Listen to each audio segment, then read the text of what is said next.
పగ, క్షణికావేశంలో నెత్తుటి పలకరింపులు. అసలు యువత ఎటువైపు వెళ్తోంది? క్షణకాలపు ఆకర్షణ కోసం కత్తులు దూసేంత పశు ప్రవృత్తి ఎందుకు పెరిగిపోతోంది? ఆళ్లగడ్డ నడి రోడ్డుపై జరిగిన ఆ కిరాతక కత్తిపోట్ల వెనుక అసలు గుట్టు రట్టయింది.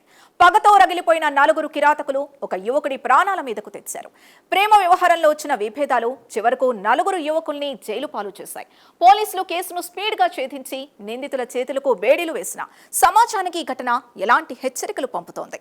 అసలు ఈ నెత్తుటి ఆట వెనుక ఉన్న వాస్తవాలేంటి? Let's watch.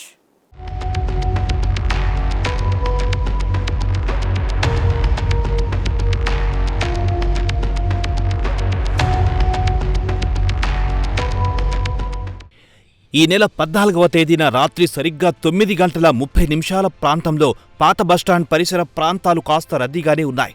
ఇంతలో ఊహించని ఘోరం జరిగిపోయింది.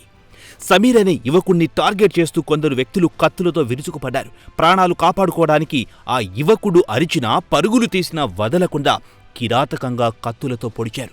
రక్తం మడుగులో సమీర్ అక్కడికక్కడే కుప్పకూలిపోయాడు. నిందితులు క్షణాల్లో అక్కడి నుంచి పరారయ్యారు. నడి రోడ్డుపై జరిగిన ఈ కత్తిపోట్ల ఘటన ఆళ్లగడ్డలో తీవ్ర కలకలం రేపింది. శాంతి భద్రతలకు సవాల్గా మారిన ఈ కేసును నంద్యాల జిల్లా ఎస్పీ ఆదేశాలతో ఆళ్లగడ్డ పోలీసులు అత్యంత ప్రతిష్టాత్మకంగా తీసుకున్నారు. నిందితులను పట్టుకునేందుకు ప్రత్యేక బృందాలు రంగంలోకి దిగాయి. క్లూస్ టీమ్స్, లోకల్ ఇంటెలిజెన్స్ సాయంతో నిందితుల కోసం వేట ముమ్మరం చేశారు.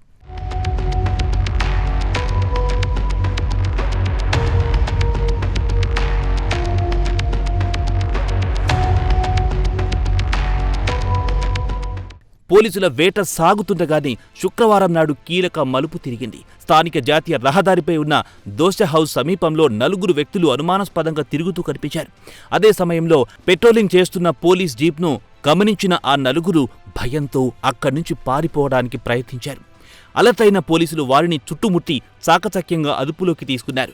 స్టేషన్కు తరలించి తమదైన శైలిలో విచారించడంతో నిందితుల నోట అసలు నిజాలు బయటకొచ్చాయి.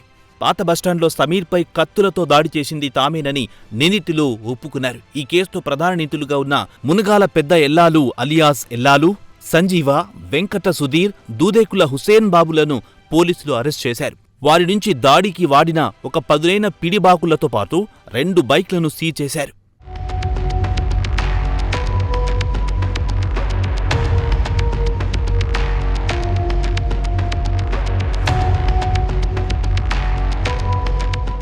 ఓ యువతిని కేంద్రంగా చేసుకుని జరిగిన ప్రేమ వ్యవహారమే ఈ దారుణానికి కారణమని పోలీసులు తేల్చారు.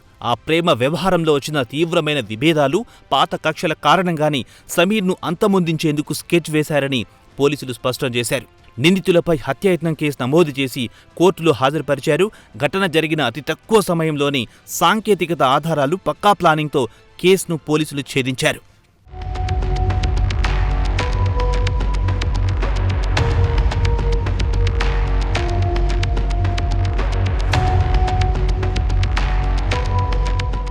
ప్రేమించామనో నచ్చలేదనో కత్తులు దూసే సంస్కృతి ఎంతవరకు సమంజసం? నిందితుల్ని పోలీసులు జైలుకు పంపారు సరే, కానీ ఒకరి ప్రాణం తీయడానికి వెనకాడనంతగా యువతలో ఈ కక్షల కార్చిచ్చు ఎందుకు రగులుతోంది? క్షణికావేశంలో తీసుకునే నిర్ణయాలు కన్నవారికి కన్నీళ్లు, చేసేవారికి జైలు శిక్షను మాత్రమే మిగులుస్తాయని ఈ ఘటన మరోసారి నిరూపించింది. ఇప్పటికైనా తల్లిదండ్రులు తమ పిల్లల ప్రవర్తనపై నిఘా ఉంచాలి.